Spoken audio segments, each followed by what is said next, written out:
हिंदुओं का एक सोमनाथ मंदिर बहुत मशहूर था। वो यानी कि उन्होंने उसके अंदर इतनी मेहनत करके बनाया था, सोना चांदी हीरे सब कुछ उसके अंदर लगा हुआ था। उस मंदिर की एक ख़ास बात थी, उसके अंदर एक ऐसा बुत था कि वो यानी कि बहुत बड़ा बुत था और वो हवा के अंदर उड़ रहा था।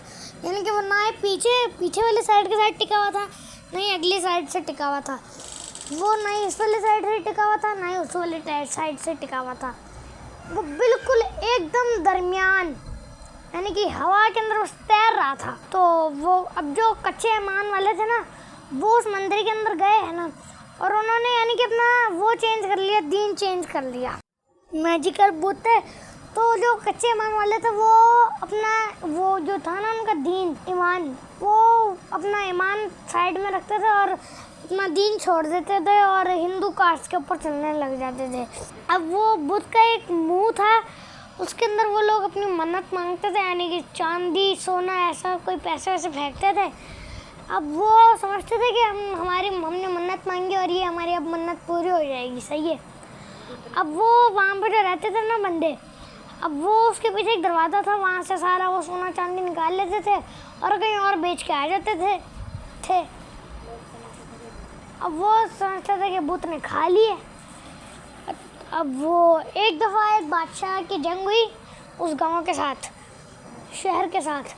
अब वो बादशाह जीत गया।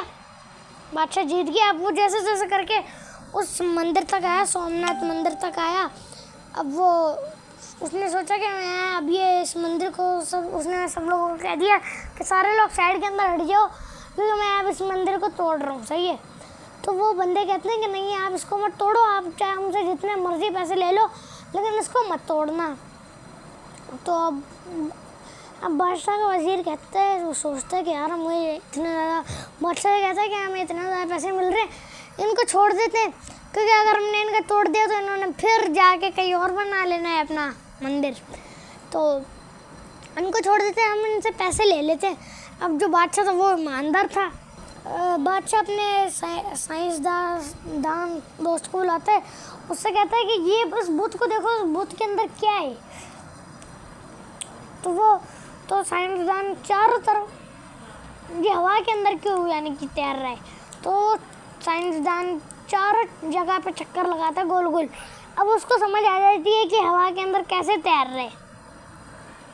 अब वो बादशाह को बताता है, कहता है कि यार ये ऐसे हवा के अंदर तैर रहे, इसके ना ऊपर और नीचे वाली साइड पे ना उन्होंने वो लगाए हुए मैग्नेट, इसकी वजह से अब ये इसका वो बन रहा है, रिएक्शन बन रहा है, तो इसलिए ये बीच हवा के अंदर खड़ा हुआ है, सही है, इसका ये है, तो इसी वजह से ये ऐसा हुआ है।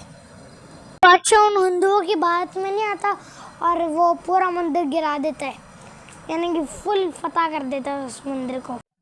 उस मंदिर के वाक़यात अभी भी बाकी हैं। अल्लाह हाफ़िज़।